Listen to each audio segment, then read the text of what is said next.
I had some Yingling when my dad was in town, and he goes, "Oh, fucking Yankee beer." So your dad just straight up redneck. Oh, you have. He really is. He really is. Oh, yes, he is. Oh, he's a caveman. He's a caveman. I love him. Don't get me wrong. Oh, fuck. Yeah, he's something else. So he's listened to the show and he still thought we were socialists? I don't know that he's ever listened to the show. Okay. I think he's maybe seen it, pop up once or twice. I don't think he's listened to it. Okay. Yeah. Right. Man, I fucking just got in a Facebook fight with some socialist lights. But anyway, 3, 2, 1.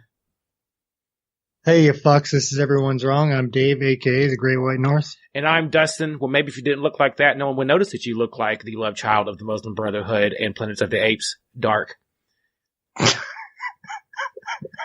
She looks like the apes! Sorry. So do you. Right! Well, fair enough. Look, if I had the fucking Planet of the... Look, okay, you see how I have like the really pronounced upper lip thing here with the cheeks? Yeah. With this and my skin tone... Did I not draw them? Did I not draw them? No, you did. When you drew, you did. With that, if I had the Planet of the Apes fucking hairdo, that joke could be made about me. She totally has. Yes, she totally does. She totally does. But you can't fucking make that tweet. Like common sense. Says, first of all, I would never look at her and say that's a black woman in 1,000 years. Yes. Isn't she Iranian? She's from Iran. And people, I've heard people say that she has 2 African-American parents, in which case I would say, what did the hummus delivery guy look like? Because she does not look like she has 2 black parents. The Ayatollah. If she's black, I'm black. Are the fuck I'm saying. Took a stroller. Yeah. That's it. Yeah, man. Yeah. Like, what did the local grooming gang look like? Like what? Oh shit. Was it Pakistan or Iran? No, it was Iran, but I felt like fuck it, okay. Fuck it. Yeah, Muslim. Yeah. Whatever. Same thing. It's all good. It's all fucking good. How was your week? Man, since the last time we recorded, fantastic. My dad and brother came down for Memorial Day, and I started riding that bike. God damn, it's a lot of fun. Just trying not to kill myself. That's all. Yeah, it's free. It's freeing. It really is. And people think that you exaggerate when you say that riding a bike is like free, but it is. And I think it harkens back to I don't want to say primal, but to a time when we rode horses. You know what I mean? Yeah, my dad was giving me that whole spiel. It's a horse, son. It's true. Well, I'm not saying it is a horse, but I think you get that same feeling. Like if you were a guy back in hunter-gatherer times or even past that, we'll say medieval times, and you were on foot, and all of a sudden this motherfucker comes galloping by you on a horse doing 40 clicks, and you're like, dude, look at me, I'm a dumbass walking. That guy's free. He's free to travel. You are not. That's true. You know what I mean? That's very true. No, it is very freeing. And as soon as you get the controls down, you disappear very easily into the whole experience. And by controls, you mean the clutch? The clutch, the lean, the braking with your right side, your right hand, and your right foot. I think I'm so loud I can hear me in your headphones. You might want to turn me down, Dave. But once you get the whole, how to slow down for turns and how to go through, the lean and counter steering, pushing on the handlebar and that type of thing. Once you get used to the idea of I'm traveling 75 with nothing between me and the highway at all, you really get lost in the whole experience where you daydream and you don't realize you're off in space. So it's a meditative type of thing. But anyway, how about you, man? How have you been? Shite. I had a terrible week, man. Well, that's what happens when America picks on you. No, that has nothing to do with America. And you're not picking on me. I don't work in steel. So I got up Monday morning, went to work, got to the job site, opened up the tonneau cover on my truck, and my tools had been stolen. Oh, son of a bitch. Yeah. And not all my tools, but the tools I needed to do the job that I was there to fucking do. Fuck. Oh, the benefits of living in a major city. Yes, exactly. Don't ask me how they got into a locked tonneau cover. Fucking magicians, I guess. Anyways, so that cost me about $700, right? Then the next day, I fucking locked my keys in my truck. So I managed to So you called the guys that unlocked your lock the first time to unlock your locks the second time? No, I was a criminal. I did it myself. Okay.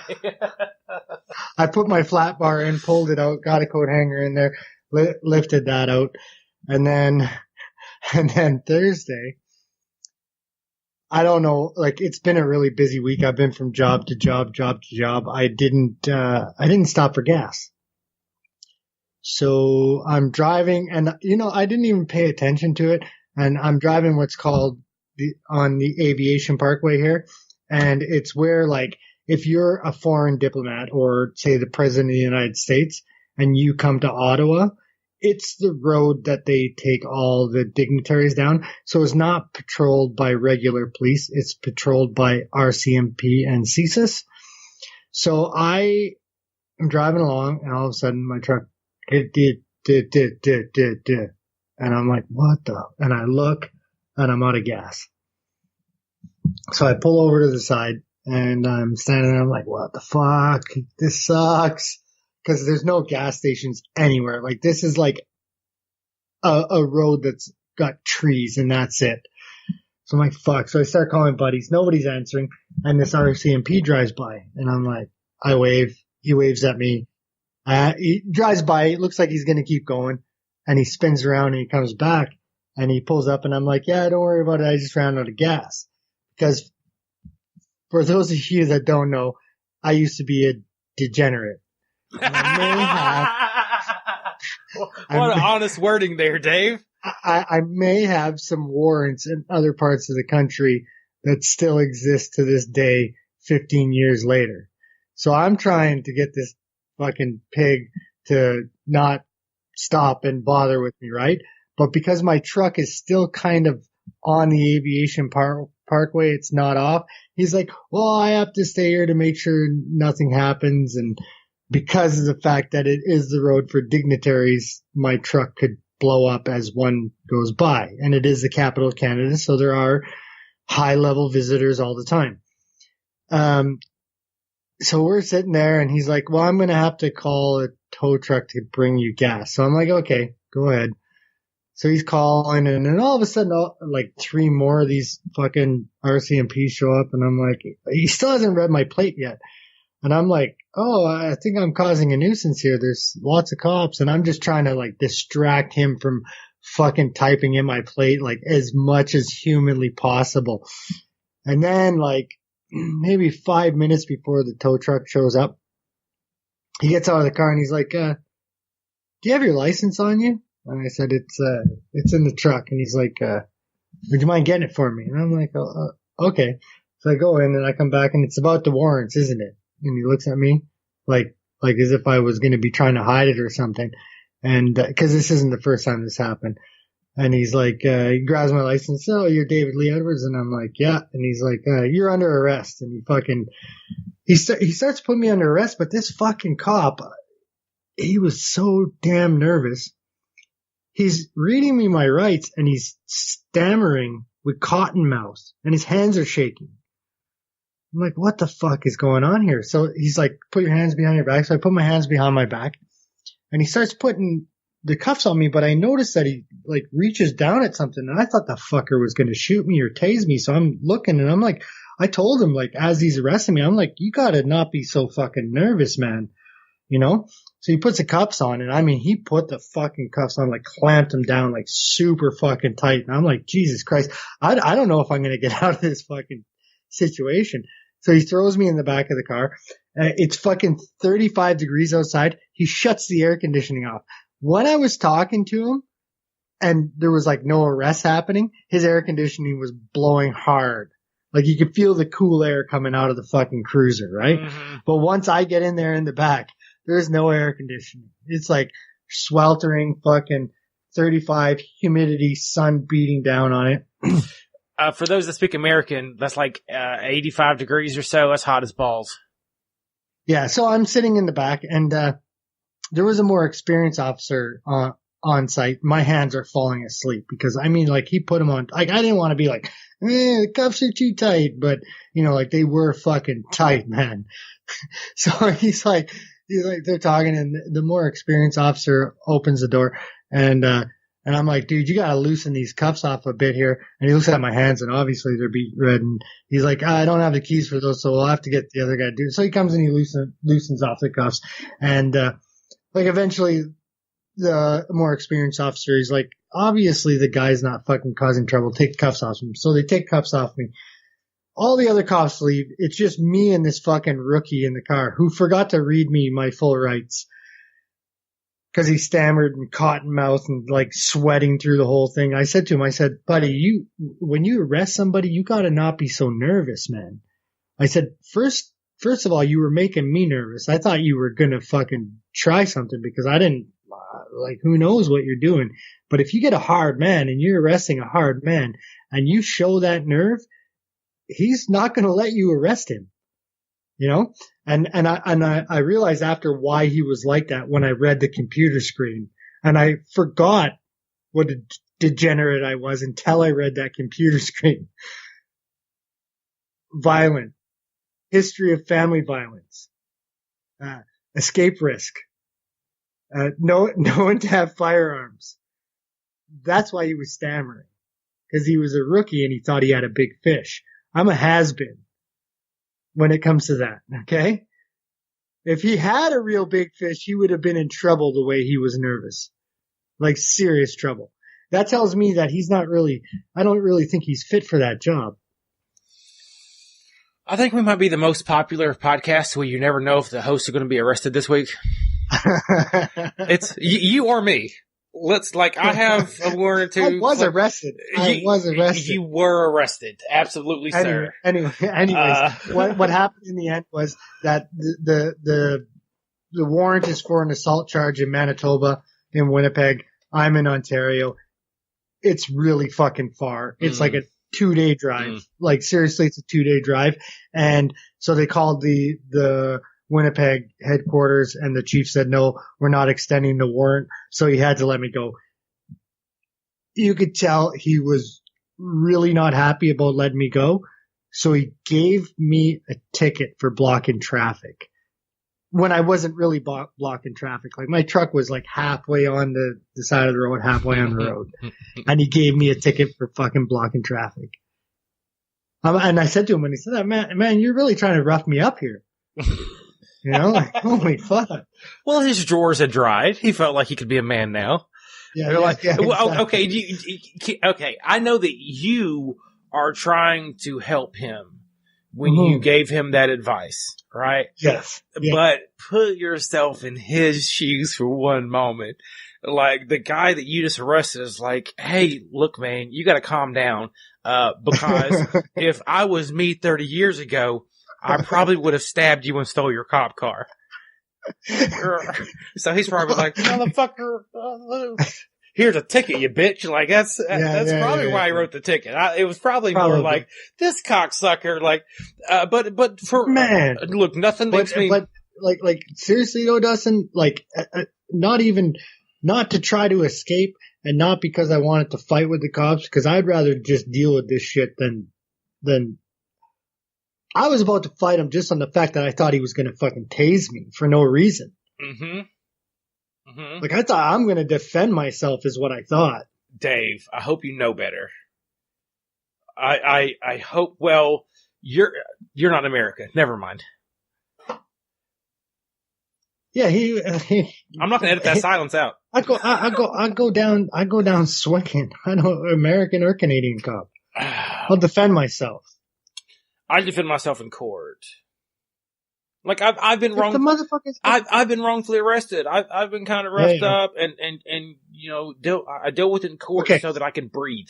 I've been roughed up too by cops. This was different. Yeah. This was a nervous, jumpy guy. Fair enough. I've never had that.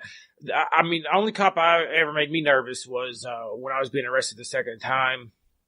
I'll say this: he didn't make me nervous enough to stop arguing with him. But he was arguing with me with his fucking, AR-9 or whatever, but with terrible trigger discipline.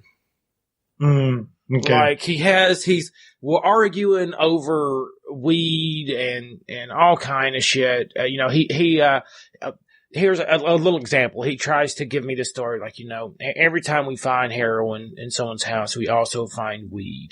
And I responded back to the cop, what about cigarettes, man? How many of them smoke cigarettes? You think that was the gateway drug that really set them down the path? What about Pepsi? How many drink Pepsi compared to Coke? Yeah. How many of them walk, talk, eating shit just like you and me? And another cop kind of butts in and goes, he's kind of got a good point, man. And the guy's, he's standing there with his fucking finger on the trigger, and I'm thinking like, hey buddy, you stay out of this. I don't need him to feel like he's being outnumbered. But first of all, bullshit. If a heroin addict had weed in his house, he would trade it for heroin. Shut your fucking mouth. I don't know, man. I was, no, don't get me wrong. I was never a junkie. But a junkie. I was never like selling shit. Well, I had a dependence to opiates. My opiate of choice was heroin. And I also smoked a lot of weed at that time. Yeah. So I would never like trade, the weed. Nah. But then again, I never robbed anyone or anything or sold any of my stuff, anything like that. Nothing like that. Give me the aggressive cop all day over the nervous cop. Fair enough. Just don't know what the nervous cop is going to do. The aggressive asshole, I know how to handle that. I absolutely agree with you on that. I've never had a nervous cop. So that's fortunate. That was a first for me too. I was like, what is going on? Like cotton mouth, like shaking, stammering. I was like, Jesus Christ, son. So I asked him before I gave him the spiel too. I said, "It's your first year on the job, eh?" He's like, "Yes." God, you fucking embarrassed him. You should have gave him a speech in front of his buddy. Like, hey, you really got to calm your buddy down here. I said it in front of 3 cops. So not that whole thing, but when I said when he was arresting me, and I said, "Buddy, you got to not be so nervous." I said that in front of 3 other cops. You mean he had backup and he acted like that? Yes. Oh, that's so much worse. That's so much worse. All right, man. You wanna? Let's jump into the show. That was my week. What a week. There you go. The Noof is picking up some family at an airport. He couldn't make it. They don't have airports. They have dog sled terminals. His parents arrived on a moose. Okay. After exiting the fucking iceberg that's floating through St. John's Harbor. Hold on, I thought the whole thing was an iceberg. Pretty much. Okay. I've always wondered how they get electricity on an iceberg.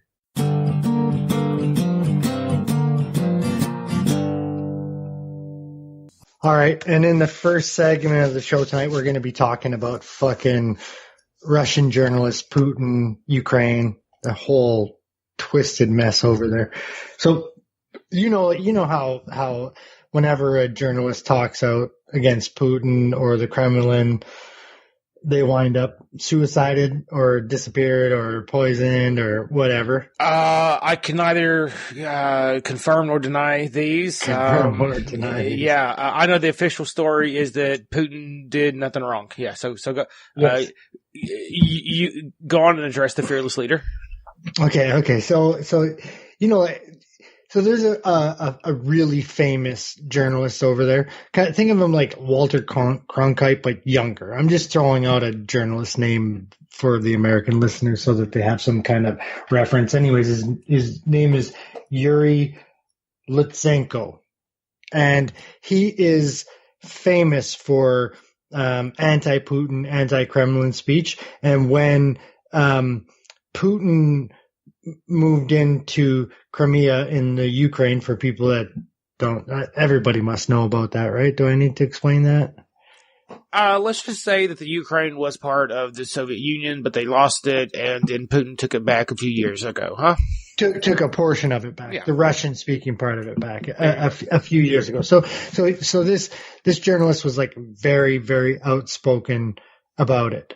So, anyways, he after he speaks out against it a few years later, he moves to the Ukraine to avoid being assassinated by the Russian government. It turns out, you know, he moved, or the Ukraine took him in to avoid being assassinated by Putin, and it turns out that he does get assassinated, shot in the back. His wife finds the body. Now they're having a press conference to declare his death. That's where the story gets fucked up. Okay. Because the journalist that is supposedly assassinated walks into the press conference. Okay. Okay. Are you ready? All right. Are you ready? Okay. Fake murder of Putin critic uncovers Russian hit list of 47 people, Ukraine claims. The investigation received a list of 47 people who could be the next victims of terrorists, says Ukraine general prosecutor. Ukraine has claimed it. Okay, sorry, his name isn't Yuri. It's Arkady Babchenko. Sorry, I whatever. Russian sounding name. Ukraine has claimed it staged the murder of Russian journalist Arkady Babchenko, led to the discovery of a hit list of 47 people Russia planned to kill abroad. The Kiev authorities have said the controversial fake shooting of the exiled journalist was necessary to protect him and dozens others targeted by a genuine Russian plot. Ukraine officials reported on Tuesday that Mr. Babchenko, a Kremlin critic, had been gunned down in his apartment building in Kiev. However, he appeared in public alive just a day later, with Ukraine state security officials admitting they faked his death to expose what they described as a Russian plot to assassinate him. Ukraine's allegations come under fire from Russia, and Kiev authorities have been criticized for using some kind of stunt Ukraine often accuses Russia of. Well, you know, that's true that we do accuse Russia of pulling shit like this, right? But is it because they pull shit like this? Yes. Is it because when you're a smaller country or a less powerful country, you're trying to take on a large one, it's the only way you can fight? Yep. And also Russia then doesn't go ahead and admit that they did it afterwards, right? Like they aren't like, we did this to stop this. No. You know what I mean? They're just no, we didn't. They're not Bond villains, yeah. Yes, yeah. At a meeting on Friday, General Prosecutor Yuri Lutsenko, one of the few Ukrainian officials who knew about the plot in advance, briefed the ambassadors of the European Union and United States and other countries on the decision to stage the contract-style killing. In a statement after the meeting, Mr. Lutsenko said faking the murder was necessary because it allowed Ukraine investigators to obtain more information about the list of people targeted and about who had ordered the murder. The investigation received a list of 47 people who could be the next victims of terrorists as a result of the ruse, he wrote on Facebook. He did not provide any names, but said the list included prominent Ukrainian and Russian journalists. The 47 figures is higher than the 30 people included in Mr. Babchuk, whom Ukraine originally said it believed were targeted. The investigation also gained important evidence linking the plot to Russia's intelligence service, which would be divulged later, Mr. Lutsenko said. Mr. Babchuk, who has faced criticism for the staged murder, said he used pig's blood and a makeup artist to stage his own death because he feared for his life after agents told him Russian security services had ordered his assassination. The 41-year-old said a makeup artist visited his apartment to make him look as though he had been shot. The journalist was given a t-shirt with bullet holes in it to wear, and pig's blood was poured over him. He said he played dead while medics who were in on the ruse transported him to hospital in an ambulance, certified him as dead, and sent him to the morgue. Mr. Babchenko said even his wife had believed he was dead. One senior EU country diplomat who attended Friday's meeting said Mr. Lutsenko, Mr. Russian-sounding name, had given a convincing explanation to justify the means Ukraine had employed. I'm happy others are happier than before, the diplomat told Reuters. It sounds like a fucking phone to me. Adding, Mr. Russian-sounding name did acknowledge that the media reaction came as a surprise and that side should have been handled better. Separately, two television presenters based in Ukraine, one in Russia and one in Ukraine, disclosed publicly that the Ukraine authorities had shown them evidence of being on Russia's hit list and that they were now living under the state protection. And that's pretty much that. There is some other things to go with it, but yeah. Okay. Questions? So did the Russians make an actual attempt on his life, or did he just stage his own death? Hold on. No. Okay, sir. Go ahead. So a Russian assassin actually took a shot at him. So, one of the things that wasn't explained in there is that Russian security services approached a Ukrainian man, paid him $40,000 to assassinate the journalist. He faked his death, and by doing so, it brought it forward. Like he faked his death before the assassination could actually happen. So don't ask me how they figured it out that the guy was paid $40,000, but yeah. And the other thing is like, I've watched the press conference. I'm not going to play it over here because it's like, you know what I mean? Like it's all in, but the gasp when he actually walks out, because remember, this press conference. Hold on, real quick. What do Russians sound like again? Okay, go on. Das Vidanya, Nikolai. All right, press conference, yeah.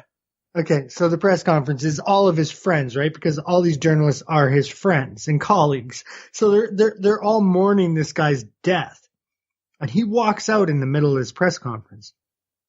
It's gasps. It's all fucking gasps because even his wife truly believed he was fucking dead. This is a James Bond movie. If somebody didn't hit like the soap opera high key piano and zoom in on his face when he walked in, like I'm disappointed with all of the Ukraine. Okay, so the point of my question is I don't understand how this would all make sense unless the shooter was in on it, the assassin, right? Because someone would have to either disappear into nowhere, or if it's an actual Russian assassin, you would assume that they would plan it beforehand and that person would have to go home. So they played the Ukrainian and the Ukrainian was compromised. So that's how they did it. Okay. That makes sense. I mean, it's fucking very creative, and someone definitely watches a lot of movies. Yes. Too many movies. Oh yeah.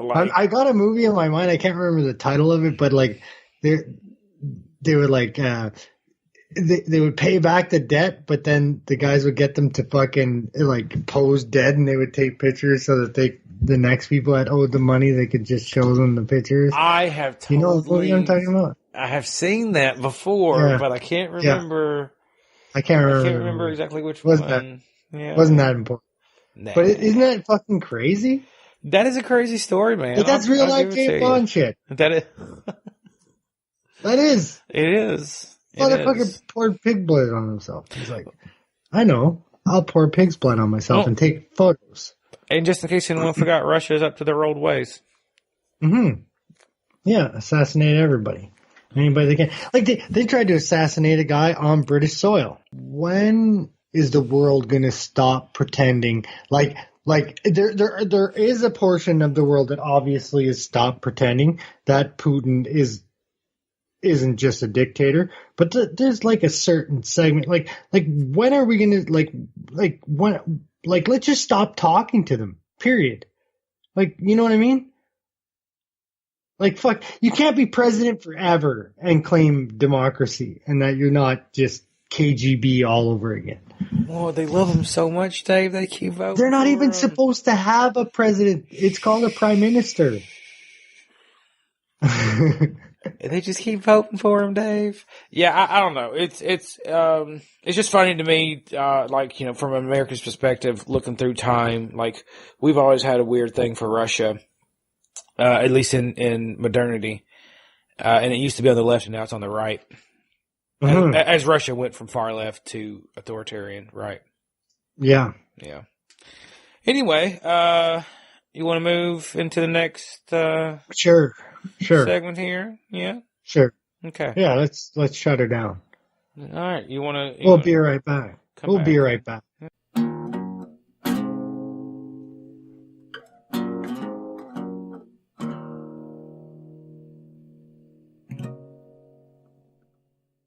Alrighty, we're back from the break, and I guess I'm going to bitch. Is that what I'm going to do? You know, you're really lit up on the tariffs. It's not one. Well, the tariffs are really illegal. In reality, they really are.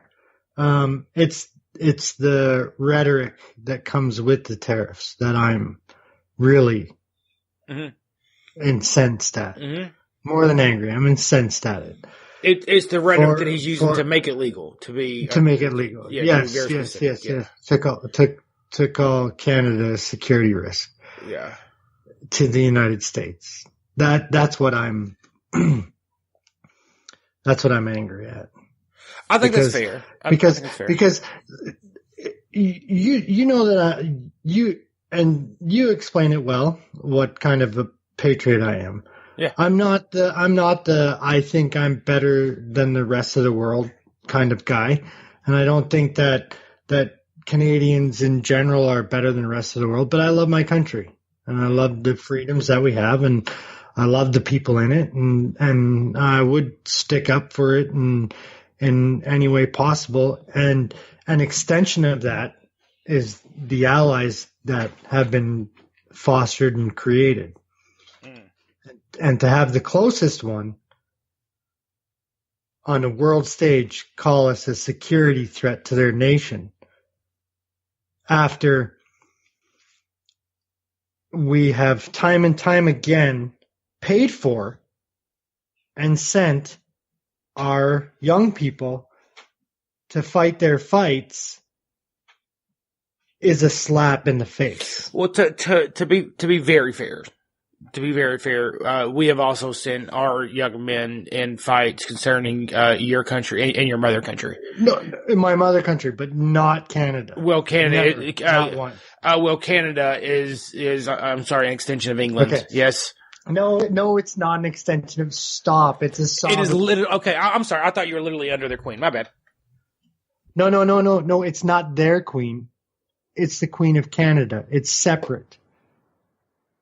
It's separate. It really is. I get that it's legally separate. You just share a queen. We share a queen, and she does nothing here. I get that she does. It literally has nothing to do with Canada. No, the United States has never come to Canada's rescue. They've never had to fight for Canada. No, never. Canada, we have joined wars that you joined in defense of your people, man. Why did Canada? Okay, I'll tell you what, if Canada is a separate thing than England, like that's not how you hear England talk about Canada during World War I and II. I don't care how they talk about it. Here's the thing, man. Like, the British royalty was going to flee to their other country, Canada, when the Nazis made it, if we didn't show up to stop them. Yes. Listen. Since then, Canada is a sovereign nation. Sovereign. Since when? World War One. Since after it or before or the end of it? After World War One. After World War One. Okay, so since that one time we did it. So since that one time but Dustin, the Nazis or the Germans were nowhere near Canada. Yes, you weren't attacking Canada. Yeah, no. Canada was also a separate entity at that point. Okay. No, the U.S. has never come or fought for Canada. It hasn't happened, Dustin. It really hasn't. Okay, There's never been a time. Just your queen.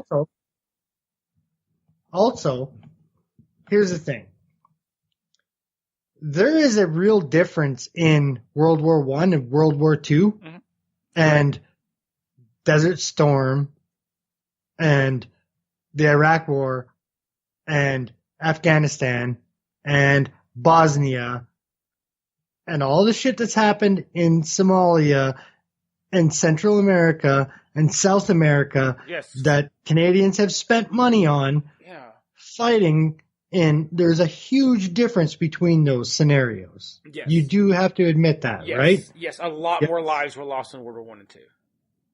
Yes, and the wars themselves are different. Yes. Like they didn't really need to more easily justified wars, Yeah. Like they did you didn't the U.S. went into Desert Storm because the word is because Iraq went into Kuwait, and I'm sure that's part of it. I'm 100% sure that's part of it, but it's also because Saddam wasn't listening anymore, right? Yeah. Like let's be honest, because the U.S. did put Saddam in power. Yes. So they went in there to call their dictator, and we spent a shit ton of money and sent a bunch of people over there in both endeavors and in Bosnia and Kosovo. Like I said, never asked for anything in return. You guys actually owe us money. Sure. I'll let that. We owe everyone money. Yeah. You guys actually owe us money. Yeah. And you're calling us a security risk just because your cunty. Hang on. Yeah. Just because your cunty president thinks that a protectionist economy is the way to go, but that protectionist economy is not in the short term. In the short term, you'll see growth. In the long term, you're going to see inflation. Agreed. And that's the facts. That's just facts, right? Yes. And I was arguing with Brandon today online, and he says he doesn't care basically about the 8 million jobs that depend on Canada that are in the U.S. I do care about those jobs because as an extension of my patriotism for my country, I am in some way, and you can call me old school, not really naive about it, but I feel honor towards that. Yeah. Towards allies. I feel honor towards our allies and the cultivation of the countries. And up until this point, I went out of my way to buy American. I went out of my way to buy Canadian. Do you know what I mean? Like I went out of my way. Yes. I went out of my way to do it. I made sure that I did that because I do care about those 8 million jobs. And the fact of the matter is that we spend more money in your country than you spend in ours. All right. That sounds right. Okay. So I've been just kind of, making snide comments on the side this whole time. So, okay, here's first of all, this is one of the first things that he's done that I'm really, genuinely upset with. There's a lot of rhetoric that just makes me roll my eyes that he spits out. I particularly don't like, I don't think we need to spend a lot of times improving relationships with allies necessarily at this point, but we should spend our time bringing in enemies. I get it. But to push allies away, I believe is not also a thing. So, okay. So do I think that he literally thinks, Canada is some sort of security risk? No. I think that what he's trying to, one, I think this is an attempt at bargaining. You know, it's his whole fucking hard on. So and we all know that he's a very sporadic guy and he A/B tests a lot. You know, he'll do something, take it away, do something, take it away, and see how people react. So I want to wait a little while before I get too upset about this to see if he's serious, because you never know with Trump. And another thing, I think that he is concerned with the European market more than he's concerned with Canada or Mexico, but he doesn't want Europe to have an easy way around the tariffs that he's setting up, for the EU by just dumping through Canada or Mexico. I think that's another part of this. But hang on. Our government has already assured him and has already actually set into place, before these tariffs were in, security measures to stop that from happening. I don't doubt that.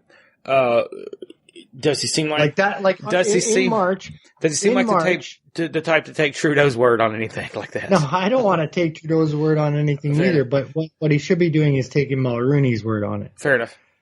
Right? Yeah. So if for the listeners that don't know who Mulroney is, he was a conservative prime minister of Canada during the 80s and early 90s. He's a really good friend of Donald Trump's, and he's been the one that's been negotiating.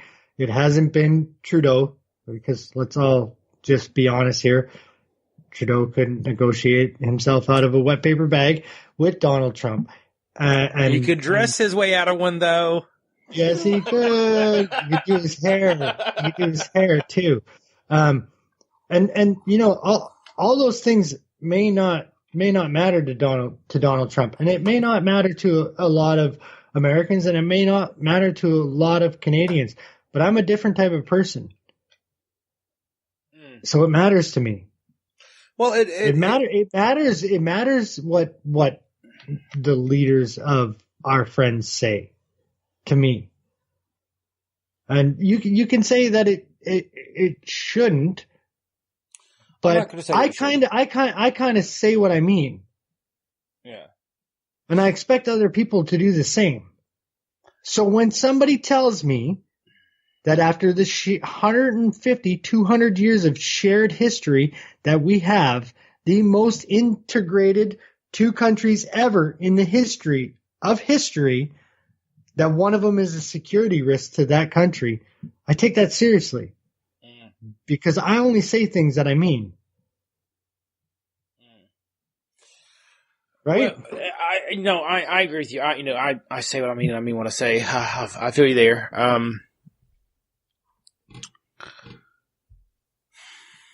It doesn't make it doesn't make sense. Even the tariffs themselves don't make sense. Agreed. So a lot of what it does doesn't make sense. So that's not a profound statement to make about anything Donald Trump. But let me explain what I mean by that. Okay, so just say so there's 25% tariffs on steel, and there's 10% on aluminum. That's right. Okay, now for people that don't know what tariffs are, they're basically a tax. So that 25%.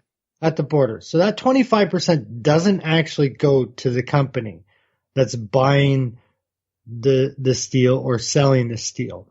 That goes to the government. Okay? The Canadian Metal Company isn't going to go, oh, okay, I'll pay an extra 25% and not jack up the price of the metal. You guys have a gargantuan GDP. It's almost 20 trillion. You guys have way more mouths to feed than your natural resources and your resources can sustain. It's the reason why you do trade in the first place. It's the reason why Canada is such a good spot to have right beside you. It's a ginormous fucking country full of natural resources that you can buy without having to pay tariffs on it. Okay? So the metal's going to cost you more You need it anyways. Yeah. So at first, what you're going to do is you're going to buy American metal instead of Canadian metal. And what are those American companies going to do? Do you think they're going to sell it at the same price they have been the whole time? No. They're going to jack up the price of their metal, right, which is called inflation. And everything else around that is going to start to go up. All right. And then when your metal runs out, because it will, because you have a ginormous economy and a huge population, you're going to have to go back and buy foreign metal. And our companies are not going to eat that 25%. They're going to pass it on to you anyways. Yes. So that's going to cause more inflation as well, because if it's 25% more at the source, it's going to be 25% more at the buyer. So it's not good for anything. And the tariffs that Canada put on the U.S. Now, I'm angry about this too. So Trudeau hasn't come out and said this, but in order for Trudeau to put tariffs on the United States, he has to, by law, go to NAFTA and the World Trade Organization and call the United States a security risk to Canada. And I'm angry about that too, because fuck him for that. It's the only way you can put tariffs legally on it is to say that. Right, that and you said I explained that pretty well. Let me explain it for the people listening at home. The reason Canada is calling all of these countries as a security risk is that the president can't just implement U.S., not Canada. U.S. I'm sorry. The United States can't. The president can't just put a tariff on anything. He has to say that it is an issue of national security. So when he says that that he's putting these taxes on Canada, these tariffs on Canada, Mexico, Europe, and across Asia on these two particular things, he's not actually saying we believe that there's going to be an attack from Canada. We believe that there's going to be an attack from Mexico. What he's saying is that by having our industry on a true open market, we risk it over diversifying between these countries and us not being able to properly use our resources during a emergency war. Right? Mm-hmm. So we have to keep our local industry strong in order to make sure that they are there for us in case of a world war type of situation. So that's actually what he's claiming. So the claim here is that we're going to stop buying so much, like, we're actually not going to be getting that steel from you guys at an extra 25%, because it's not going to make it on our market. That's going to be 25% cheaper because they're not paying those tariffs. So we're supposed to produce more steel, not sell at the inflated price in order to keep you guys out of our market in order to grow the industry. That's what he is supposed to be doing here with this. And the inflation and the harmed relationships, is just part of the price. So that's what any, and I'm not saying that he's right. I'm not saying that he's right, but, and I haven't heard, any trumpeteers focus on this. I've been working 12-hour shifts lately, so I haven't been catching a lot of commentary. But I guarantee you that's an argument. Go ahead. Kind of. You have to put two of the things that you brought forward into place. So what you just said is him, thinking about a world war, but the security factor is the fact of foreign countries dumping metal into Canada. Into Canada, then selling it to the United States. Okay, that's the security factor. The reason for it is what you just explained right there. The issue is that you don't have enough. That's the issue. Well, I like me knowing personally, Alabama's a steel state. Yes. I have a lot of family in steel, and I'll say that, our steel industry has been shutting down. We have not been producing anything close to capacity for the last 30, 40 years. Nowhere close. U.S. Steel used to stretch several counties, and now it's a bunch of empty buildings that can be fired back up. Part of the reason for that is, and that happened here too. Like we used to have a steel belt too. Yeah, the Industrial Revolution ran out. Yeah, and also recycling. Yeah, fair enough. So recycling metal, and China does that. So to say that we can't, I'm not sure. I'm not sure that that's fair. Oh, but no, you don't have the natural. Like you could recycle it, but you don't have the natural resources to continue it. Probably, yeah. That's probably very fair. This is what I'm saying. That your GDP is almost 20 billion. Right. Your population is almost 350 million. Mm-hmm. To sustain the growth of your economy and to sustain the want of your population, you don't have the natural resources. Fair enough. That's one of the reasons for trade. It's one of the main reasons for it. The other is to keep inflation down. And a protectionist economy, 100%, like it's what, and you know this for a fact, it's one of the first things that happens to a communist economy is inflation. And it's one of the first issues that makes it falter. I want to reiterate. I want to reiterate that I was not defending his policy. I was. No. I know. Okay. I know that. I know. I'm just bantering this off of you. Yeah, fair enough. Okay. Yeah. I don't mean you, but you know that for a fact. That's one of the first reasons why they start to go hungry is because of inflation. Right? And I'm not saying that the U.S. is going to fucking fall because of inflation, because it's not. It's a juggernaut. The economy is a fucking juggernaut. And I'm not calling the U.S. communist. What I'm saying, though, is that life will get a lot tougher under inflation. It just will. Agreed. Protectionist economies don't work. No, I'm in full support of a wide open free trade economy within the country, and within countries that are like minded, yes, that have the same security standards, that have around the same moral standards, right, and that have a 200 year shared history, like you already have. Yeah. Right? Yeah, that's why sounds would you like a fuck good fit. That up? Sounds like a good why fit. Would you fuck well, here's the question. Who's the queen, though? Do they have a queen? I'm just kidding. But we don't. Well, soon we'll have a king, I guess. I don't know. So, we don't even pay attention to it, to be honest with you, Dustin. It never comes up if here. you play your cards right, you can get an Amerimut. Yeah. There's one in there now. Yep. Yeah. There's a spy. We fucking broke the bloodline, my dude. Yeah, you did. Yeah. You guys have a duchess. What are you talking? Why are you bitching at me about a queen? No. We fucking no. She's y'all's now. Yeah. No, she's the duchess of something or other. I have no idea. No, I don't like the fact that our what is supposed to be our closest ally is treating us hostile. Because that's really what he's doing. He is. No, I agree. Like tariffs are hostile.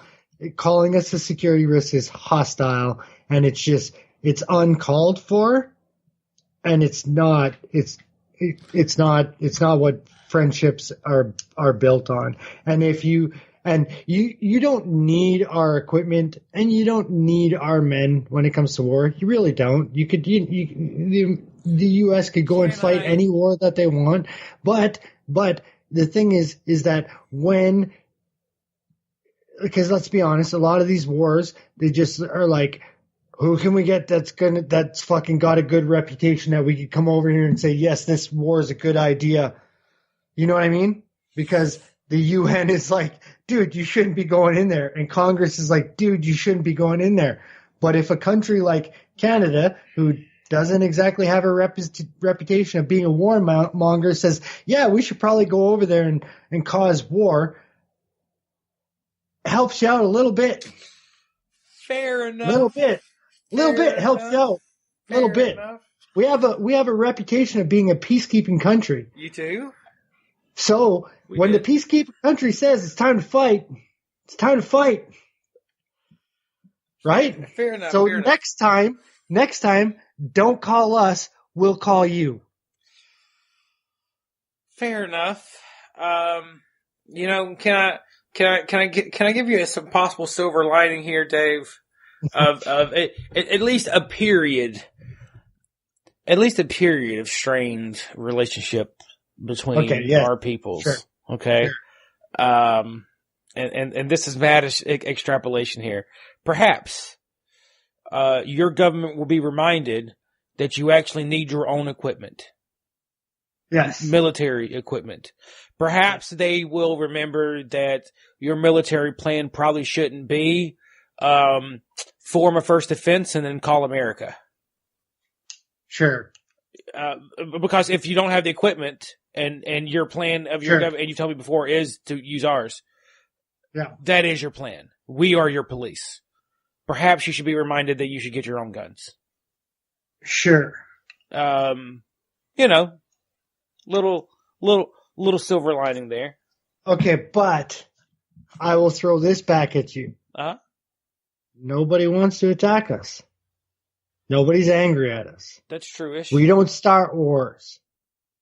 You get a couple of terrorists, we can handle that. Mm-hmm. We're like 10th strongest military in the world. Without the U.S., with our own equipment, we can handle it. We can handle a few terrorists. It's not like we don't have anything. Handle a few terrorists, yeah. Yeah. And I'm not just going to levy vaults at the Trump government and at the U.S. I'm gonna focus ire at my own government. Okay. And I don't like this. I really don't like this. And it's not just the fact that he obviously had to call the U.S. a security risk because you guys did that first. So that's like kind of a non-issue. I still don't like it, but this is what I don't like. All the tariffs that my government is putting on to your country, every single one of them is aimed at influencing the midterm election. So every single one is placed on cities, states, and towns that have factories in states where the Republicans are either in control or have a chance of winning. Every single one of them. I don't like people impeding on other people's democratic process. And fuck you for that, Justin Trudeau. Or whoever came up with that plan. Because I fucking doubt he's smart enough to do that. Seriously. That's clever. Like, I know it's against clever. My people, and here's the thing. It's clever. That's literally against my state. Right? Yes. But, like, I kind of got that with a little respect. Okay, but seriously, fuck you from my balls to my fucking mouth. Like, seriously, fuck you for that. I wouldn't want the U.S. doing that in my country, and I don't want Canada doing that in their fucking country. I understand that Trump started it first, and we couldn't just go, okay, they're putting tariffs on metals, let's put tariffs on metals because let's be honest, that wouldn't because we did tariffs dollar for dollar. The dollar for dollar for metals wouldn't work because we have 1/10 of the population. So we had to spread it out. And some of the things on the list are just crazy. Okay, so like cucumbers, jam, strawberry jam, ballpoint pens. Apparently we buy a lot of ballpoint pens. Sleeping bags, mattresses, washers and dryers, beer kegs, bourbon. Like, we buy a lot of shit off you guys that I didn't actually know that we actually bought. But all those things are going to get a lot more expensive. 25 to 10% more expensive depending on the product. Look, man, my car is Eurotrash. Yeah. All the parts come from across these. How about that? How about this? A lot of the local jobs here that have been brought to Alabama are actually German, British, and various Asian countries coming to manufacture here in our country. So I'm sure there'll be a pullback on that type of thing, which has been a big help. My state has seen a lot of growth actually. Since 2000. I don't know if there'll be pullback on that because, like we have a lot of American companies here, like a lot of the franchises, a lot of this, a lot of that, right? And if we're getting to trade wars, I'm talking about new companies coming. Okay, new companies. Yeah. Like to continue down this path of sure. Why would they want to enter an economy that's hostile towards them? Right. So there's that. Well, fuck, both my cars are foreign. But and the parts that go up definitely on my fucking Well, just the metal alone. The metal alone is going to go up. German-owned, British-designed car, yeah. Doesn't make any fucking sense whatsoever. And, like, I'm sorry, if you're listening to this, Brandon, too fucking bad. Listen, the service industry is a luxury item. Luxury items are the first things to go when the economy is down or people are laid off. I am also in it's one of the first things to go. People that are out of work don't renovate their homes. Okay? People that are out of work don't go out to eat as much as they used to. They don't travel. They don't spend nights in hotels. So stop that shit. It's the truth. It is. I know. You know what? This may next week, like the crazy fucker may turn around and be like, "Oh, I'm so sorry, fucking." Bleh. But for me, fuck him. Fair enough, man. Fair enough. Yeah. It made no sense. It was uncalled for, and it's not. Yeah. And I had a bad week too, right? So it was just like one thing that set me off, and it's just. And I'll get set off. It happened to be that. I probably shouldn't care, but I do. I shouldn't care what America or Trump or whoever else thinks, but I do because I say what I mean, and that's I guess it's a fault. It affects me. It affects you because I have, and it's probably a naive idea of things not naive, but like a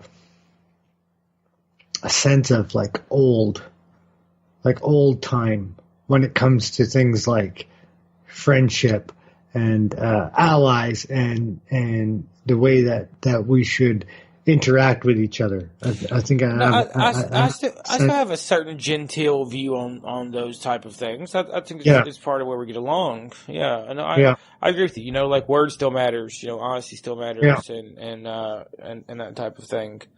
So just because somebody says things that they don't mean all the time means that they get to say things they don't mean, and it has no effect on other people. Do you know what I mean? Mm-hmm. So for people to be flippant, oh, Trump says fucking shit that he doesn't mean all the time. Well, I don't care. Don't say it. Words have meaning. Yes, I definitely don't like his swagger and approach, that type of thing. I'm more of a results guy, and it's gotten some interesting results in some interesting places. I just don't think this is. Yeah, sure. I don't think. Sure. Let me finish. I just don't think this is an appropriate place to be using that sort of diplomacy, right? So, I would say that a true bargaineer, let's call them, would know when to play hardball and when to play softball. And hardball is definitely the answer across Asia and Russia, even I would say parts of South America we need to play hardball with. But our allies, I think that he should almost stay out of it with our allies and let part of his cabinet, people surrounding him, that have a more genteel means of communicating and handling people, handle our European and Canadian relations, because that is the way we do politics. That is the way we do politics. Goddammit. Yes. Yeah. When originally he started talking about the NAFTA deal, and Trudeau told him that you guys. The whole time during the primaries, he kept on talking about the trade deficits, and Trudeau told him, no, you actually have a trade surplus with Canada. He didn't even know that. He had to ask his staffers, and his staffers are like, yeah, that's accurate. Yeah, he's a fucking... He didn't even fucking know that there was a trade surplus with Canada. And for people that maybe don't understand the lingo, that means we buy more of your stuff than you buy of ours. Which won't happen if this keeps going, right? Like, and I mean, like, some people may not care about the 8 million jobs that are involved in that. But, like, for instance, North Dakota, over 4% of the population's job depends on trade with Canada. If that 4% of the jobs goes away, that may not seem like a lot, but just say your state's unemployment rate is 5% and another 4% are laid off, that's now 9%. That's actually really high. It is. It's super high. And for 8 million people to lose their jobs in a short order of time, that's a lot of people losing their jobs. That's a huge strain on unemployment insurance. That's a huge strain on whether or not people get to keep their homes. Like it does matter. You know, we're at the early stages and it may not be doom and gloom, but it's not something to not pay attention to. You should definitely pay attention to this. And also, Canada, don't interfere in the U.S. elections. Put tariffs on them in return, but don't do it in a political election manner, if that makes sense. Like, don't, you know what I mean? Like, Democrats are like, no, fuck you, do it. You know what I mean? Because they're like, because a lot of Republicans are also angry about Trump doing this. I've seen senators speak. I'm no supporter, but I'm definitely not super salty about Trump, right? I've had mixed feelings about him the entire time. I try to criticize him when he deserves it. I try not to defend him, but I find myself defending him when things get out of hand, which is more and more common, yes. It seems. But this is one that's you know, we're going to circle, so we should probably wrap this up. Yeah, we will. I'll end it on this. I'm not as angry about the tariffs as I am about him saying that we're a security risk. We were fine before free trade. If there's no more free trade, we'll be fine after. You know, like it won't be as good at first, but I'm sure eventually things will come around. But I'm angry about the rhetoric.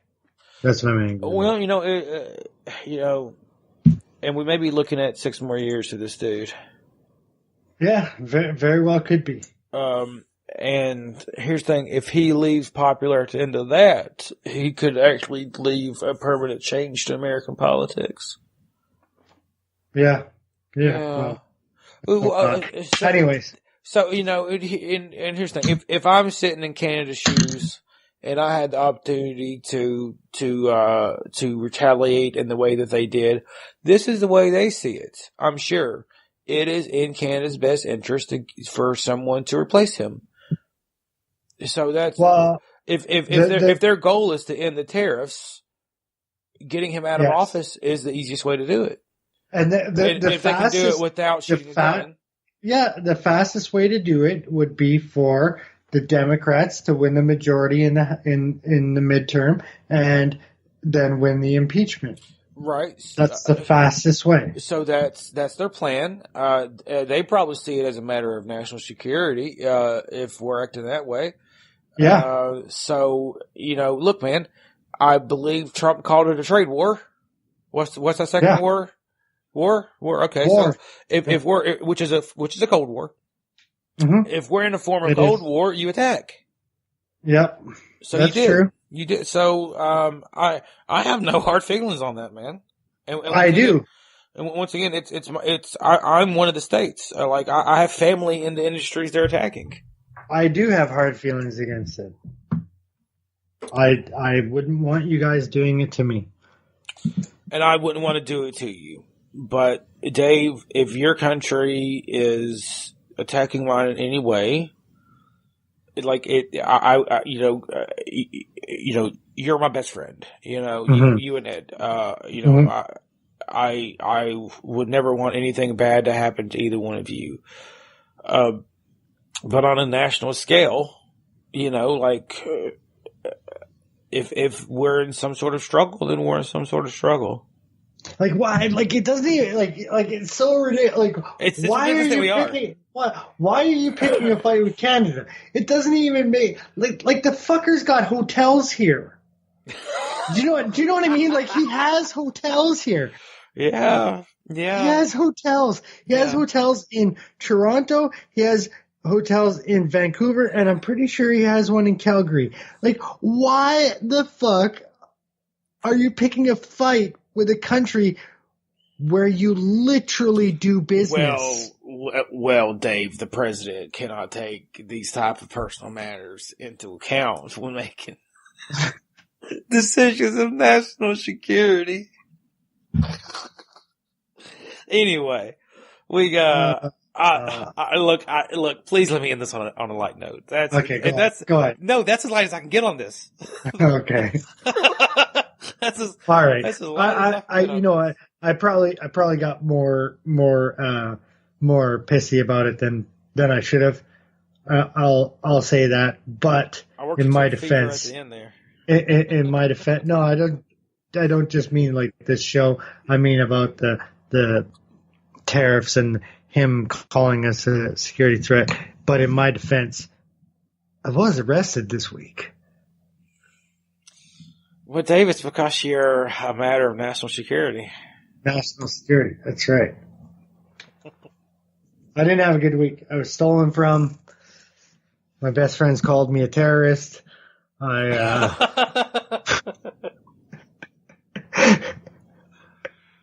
Lord. I'm going to replace your belly bacon with Canadian bacon. You won't be as fat anymore. Yeah, that's it. You Americans should know that that's what they call bacon. Belly bacon. All right. We're done. We're out. That's it. You've been listening to the Everyone's Wrong podcast. You can find us on our homepage at Spreaker.com/Everyone's Wrong. You can also find us on iTunes and YouTube by searching for Everyone's Wrong podcast. Or you can listen to us on your podcast app of choice by importing our RSS feed. You can follow us on Facebook.com/Everyone's Wrong or join our closed Facebook group by searching Facebook for Everyone's Wrong After Hours. You can tweet us at wrong_pod or email us at everyone'swrongpodcast@gmail.com.